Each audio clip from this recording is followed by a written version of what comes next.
I, 45 farads, never thought I'd be sitting here, alone in a hotel room, still wearing my wedding dress, trying to make sense of how my life has fallen apart. The tears won't stop, and my heart feels like it's been shattered into a million pieces. I should be celebrating right now, surrounded by friends and family, dancing with my new husband. Instead, I'm writing this, hoping that somehow, putting my thoughts down will help me understand what went wrong.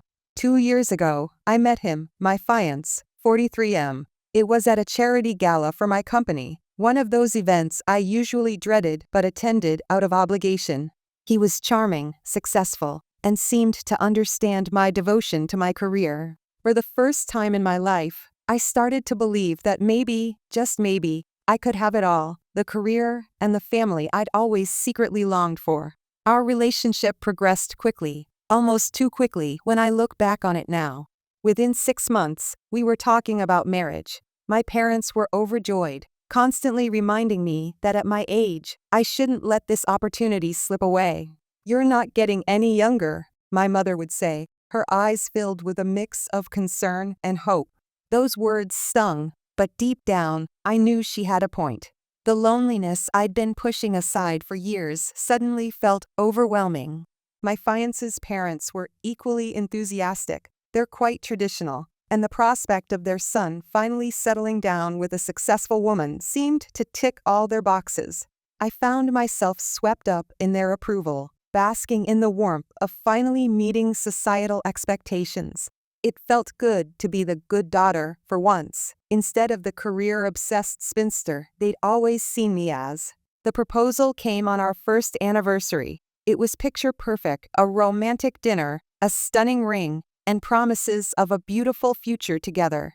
I said yes without hesitation, tears of joy streaming down my face. For once, I felt like I was doing something right in my personal life, something that made everyone around me happy. The smile on my fiancé's face, the excitement in his voice as he talked about our future, it all seemed so genuine, so full of love. The wedding planning began in earnest, and I threw myself into it with the same intensity I applied to my work projects. Venue selection, guest lists, flower arrangements, it all became a welcome distraction from the nagging doubts at the back of my mind.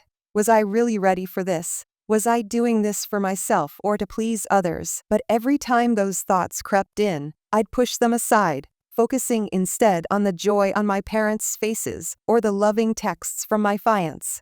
My fiancé seemed supportive throughout the process, often deferring to my choices. "Whatever makes you happy, dear," he'd say with a smile. I interpreted this as him being understanding of my need for control, not realizing it was a sign of something else entirely. Looking back, I wish I'd pushed harder, asked more questions, tried to understand his vision for our future together. As the wedding day approached, the pressure began to mount. My mother was constantly calling with suggestions and reminders. "Have you thought about when you'll start trying for a baby?" she'd ask, causing my stomach to knot. My fiancé's mother was no better, dropping hints about how wonderful it would be to have a grandchild soon. I felt like I was drowning in expectations, struggling to keep my head above water. I tried to focus on work, but even there, I couldn't escape the constant reminders of my impending nuptials. Colleagues were planning a bridal shower, and my boss kept asking about my plans post-wedding. It was as if my entire identity was being reduced to bride-to-be, the career I'd worked so hard to build, the reputation I'd earned. It all seemed to be fading into the background, overshadowed by the glittering promise of married life. Then, just yesterday, everything changed. My fiancé sent me an email with the subject line, "Post-wedding expectations." At first, I thought it was a joke, or maybe a sweet list of honeymoon plans. How wrong I was. How devastatingly, heartbreakingly wrong. The list was extensive and detailed, outlining a future that made my blood run cold. As I read through it, I felt a sense of dread settling in my stomach, growing heavier with each passing moment. He wanted me to resign from my job within 3 months of the wedding to focus on starting a family. He expected me to cut off contact with all male friends and colleagues, I was to seek his approval before making any purchase over $100.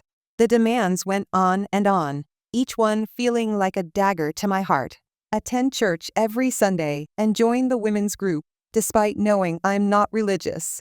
Have dinner ready by 6 p.m. every weeknight, regardless of my own schedule or needs. Lose weight, change my appearance, allow his mother to visit whenever she wanted without prior notice. It was as if he was trying to erase everything that made me who I am. I read the list once, twice, 3 times, hoping that somehow the words would rearrange themselves into something less horrifying. They didn't. With each reading, the reality of what I was facing became clearer, and the pain in my chest grew stronger. I immediately called my fiancé, my hands shaking so badly I could barely hold the phone. "What is this?" I demanded when he picked up, my voice barely above a whisper. "Just a few guidelines for our life together," he replied casually, as if he was discussing the weather. I thought it would be good to get on the same page before the big day, but "this is insane," I sputtered, fighting back tears. "Quit my job? Cut off my friends? This isn't what we discussed at all," he sighed, sounding disappointed. "I thought you'd be more understanding. This is what's best for our future family.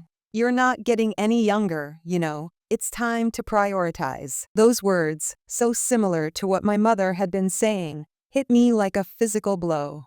I ended the call abruptly, my mind reeling. How had I not seen this coming? Had there been signs I'd missed? Too blinded by the allure of finally meeting society's expectations? I spent the night tossing and turning, the list playing on repeat in my mind. With each iteration, my anger grew, only to be replaced by a deep, aching sadness. How could the man I thought I loved do this to me? How could he think so little of me, of my dreams and aspirations? As dawn broke, I made a decision. I couldn't go through with this wedding, not like this. But simply calling it off didn't feel like enough. No, I needed to make a statement, to ensure that everyone understood exactly why I was walking away. It was a decision born of pain and betrayal, but also of a fierce determination to stand up for myself. And so, here I am, writing this as I prepare for what should have been the happiest day of my life. In a few hours, I'll be standing in front of our friends and family. But instead of saying, "I do," I'll be reading out that list, exposing my fiancé's true colors for all to see. The thought makes me sick to my stomach, but I know it's necessary. I know this will cause a scandal. I know my parents will be furious, that his parents will be shocked, that our guests will be appalled. The thought of disappointing everyone, of causing such public drama, makes me want to curl up and disappear. But I also know that I can't start a marriage based on lies and control. I can't sacrifice everything I am for the sake of meeting others' expectations. As I sit here in my wedding dress, my hair and makeup perfectly done, I can't help but wonder, how did I get here? How did I, a successful, independent woman, almost fall into this trap? The answer, I realize, lies in the years of societal pressure, the constant reminders of my ticking biological clock, the subtle and not so subtle hints that a woman's worth is tied to her marital status. I think about all the times I brushed off my mother's comments about settling down, all the times I felt a pang of loneliness at friends' weddings, all the times I wondered if I was missing out on something fundamental. Those moments of doubt, accumulating over years, had led me to this point, ready to sacrifice everything I'd built for the sake of a ring and a white dress. The realization brings fresh tears to my eyes, and I struggle to breathe through the pain. But no more. Today, I'm taking a stand, not just for myself, but for every woman who's ever felt pressured to compromise her dreams for the sake of societal expectations. It's a stand that will cost me dearly my relationship, possibly my relationship with my parents, the respect of many who will see me as the woman who jilted her fiancé at the altar. But it's a stand I have to take, for my own sake and for the sake of my future.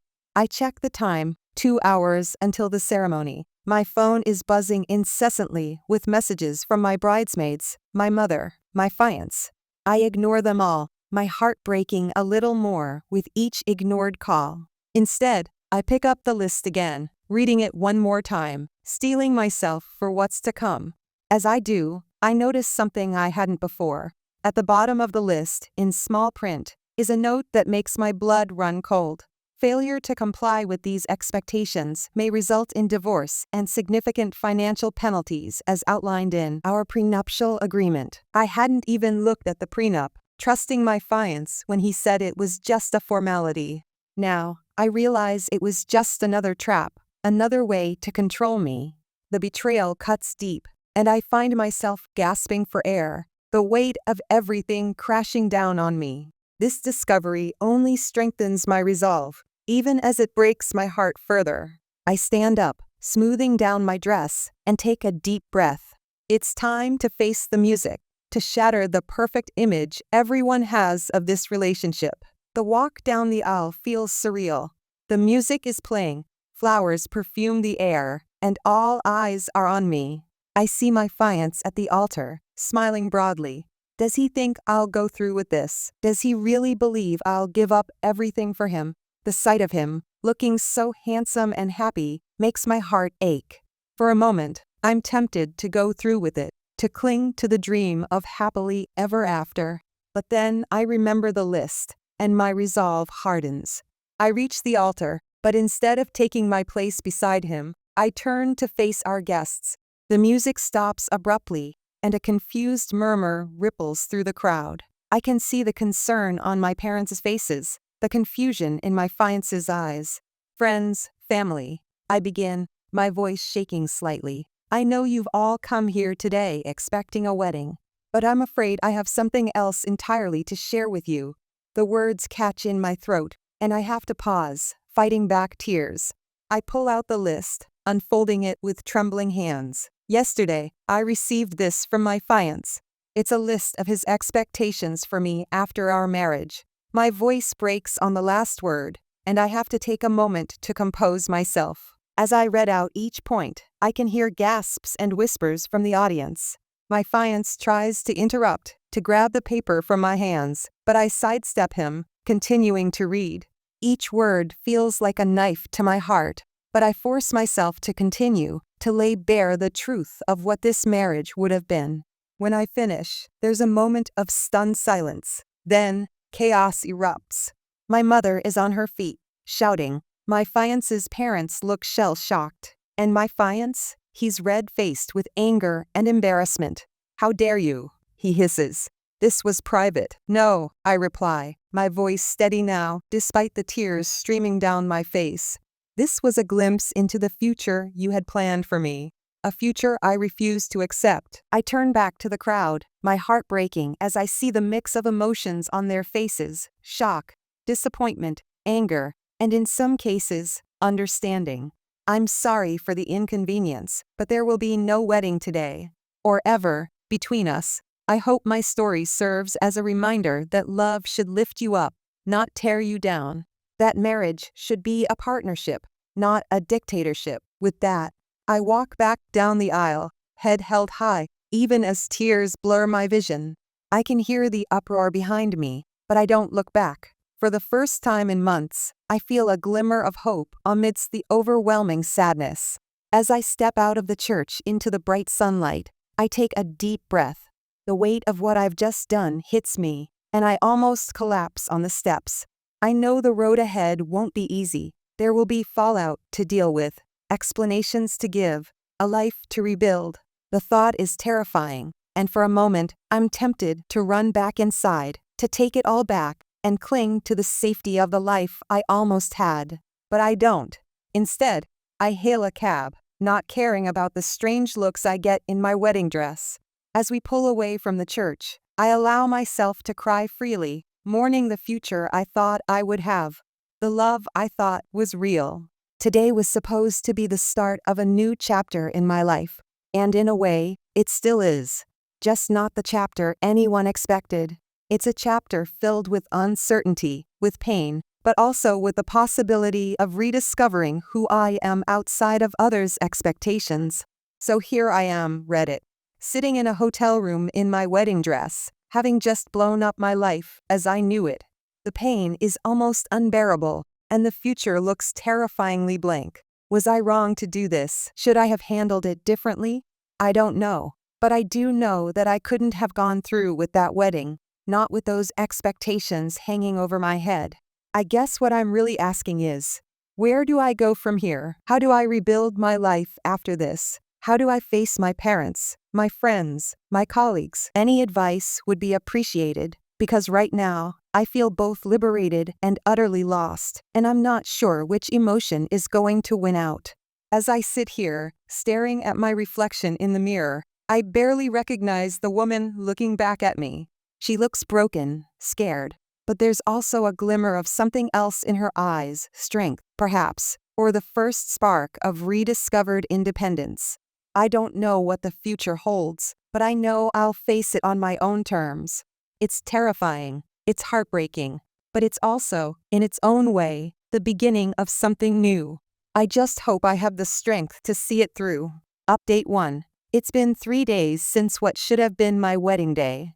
3 days of tears, sleepless nights, and a pain so deep I can barely breathe. I'm still trying to process everything that happened, and I'm not sure I'll ever fully recover from the trauma of that day. At the altar, I revealed the list of expectations my fiancé had sent me. The shock and chaos that followed were overwhelming. My fiancé was furious, guests were shouting, and my parents were devastated.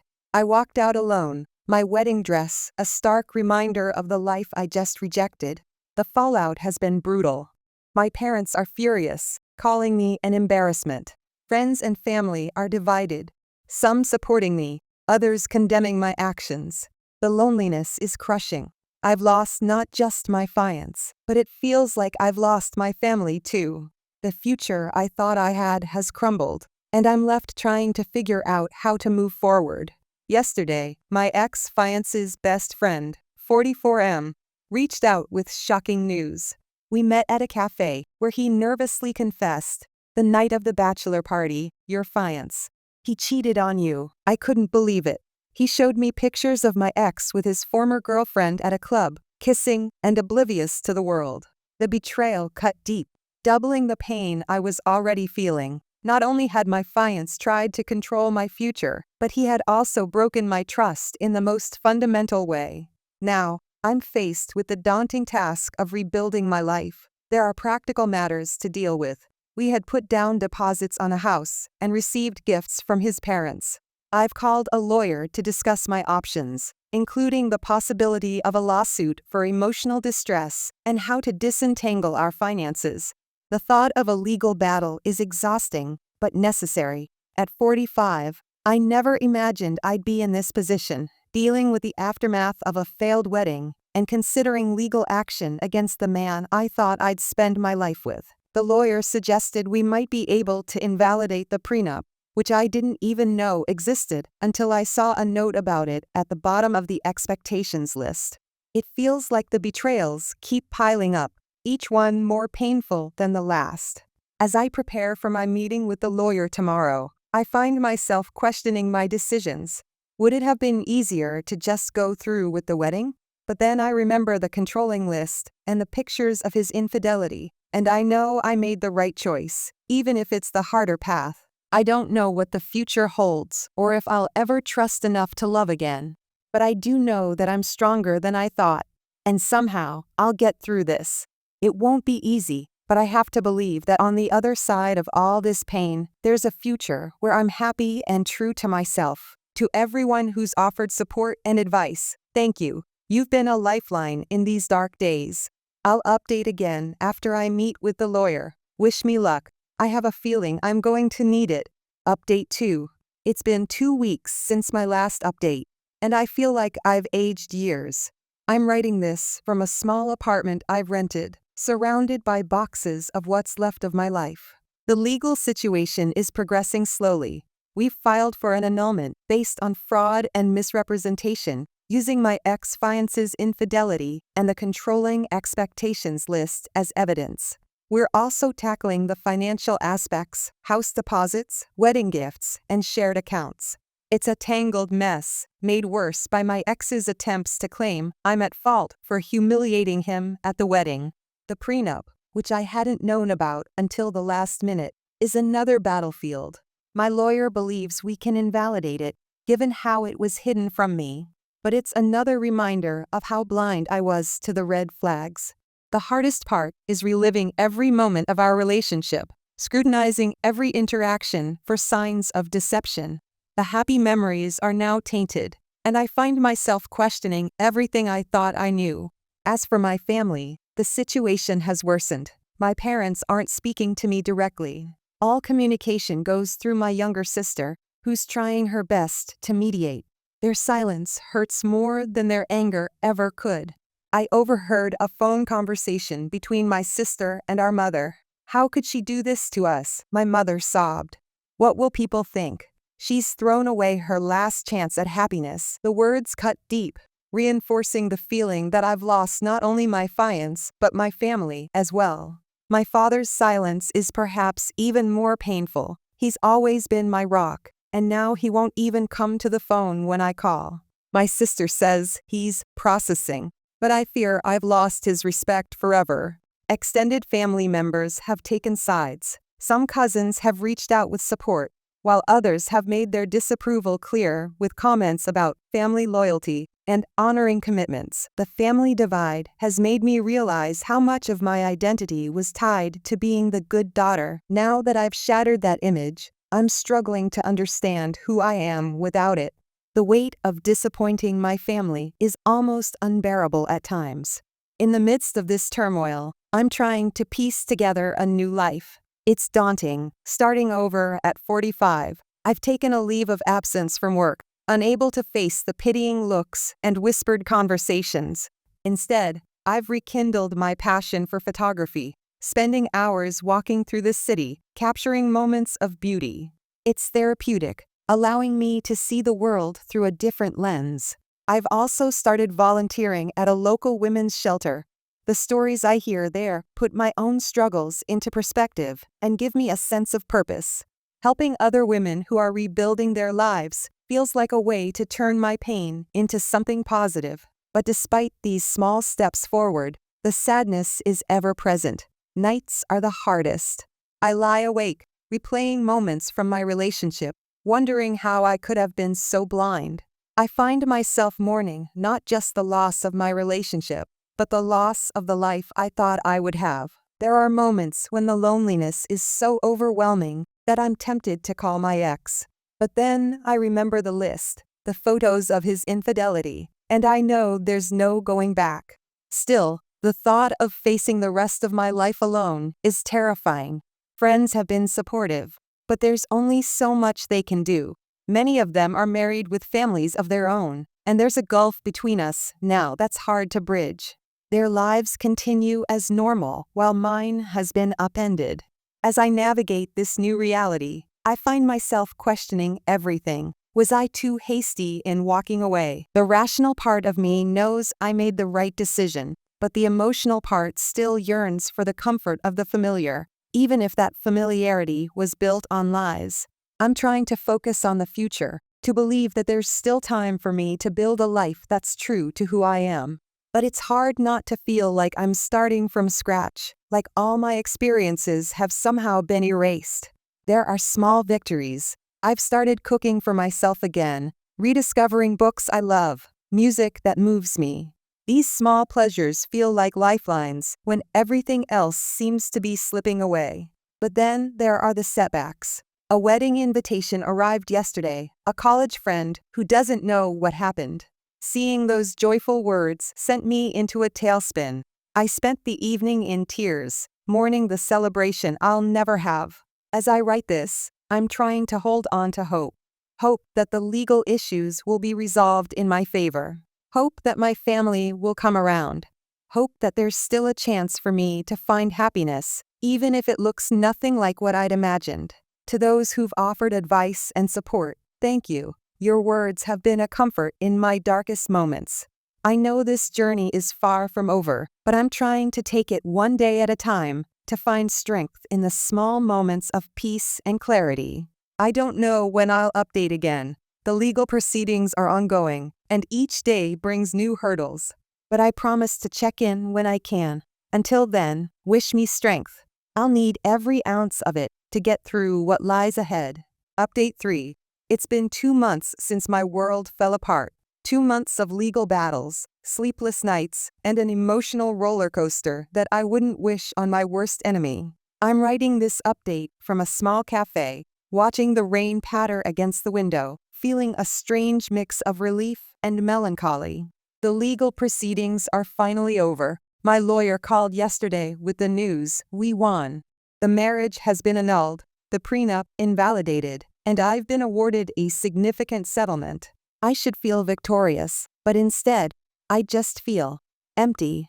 Going through the legal process was like reliving every painful moment of our relationship. Each piece of evidence, each testimony, was another reminder of the betrayal, the lies, the shattered dreams. Even though the outcome was in my favor, it feels like a hollow victory. There's no joy in winning when the prize is the ruins of what you thought was your future. As for my ex-fiancé, the fallout has been severe. The evidence of his infidelity and the controlling expectations list became public during the proceedings. His reputation, both personal and professional, has taken a massive hit. I heard through the grapevine that he's lost his job, and many of our mutual friends have cut ties with him. Part of me feels a grim satisfaction at his downfall. Isn't this what he deserves after what he put me through? But another part of me, a part I'm not proud of, feels a twinge of pity. I remember the man I thought I knew, the future we had planned together, and it's hard to reconcile that with the person he turned out to be. I saw him once, about a week ago, at a distance. He looked smaller somehow, defeated. For a moment, our eyes met, and I saw a flicker of something: regret, anger? I couldn't tell. I hurried away, my heart pounding, torn between the urge to confront him and the desire to never see him again.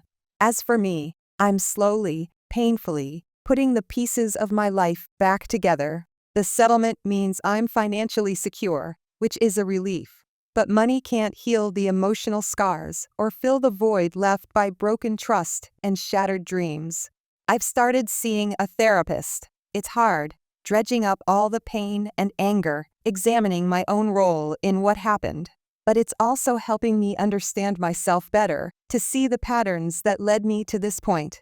My relationship with my family is still strained, but there's been some progress. My mother called last week, the first direct contact we've had since the wedding day. The conversation was awkward, stilted, but it's a start. My father still won't speak to me directly, but he sent a short email saying he hopes I'm doing okay. It's not much, but it's something to hold on to. I've gone back to work, facing the whispers and pitying looks with as much grace as I can muster. It's hard, but it's also a welcome distraction. Throwing myself into my projects helps keep the darker thoughts at bay, at least during the day. Photography, which started as a distraction, has become a real passion. I've even had a few of my photos accepted for a local exhibition. It's a small thing, but it feels like a step towards a new identity, one that isn't defined by my failed relationship. But despite these small victories, the sadness lingers. There are still nights when I wake up reaching for someone who isn't there. Days when a happy couple on the street brings me to tears. Moments when the weight of what I've lost feels overwhelming. The future I had planned, the life I thought I would have, it's all gone. And while I'm slowly building something new, it's hard not to mourn what could have been. I find myself wondering if I'll ever trust again, if I'll ever feel that rush of love and hope that I once did. But then I remind myself of how far I've come, from the broken woman who stood at that altar 2 months ago, to someone who's slowly finding her feet again. It's not the life I imagined, but maybe, just maybe, it could be something better. To everyone who's been following my story, who's offered support and advice, thank you. Your words have been a lifeline in my darkest moments. I don't know what the future holds, but I'm facing it with a bit more hope than I had before.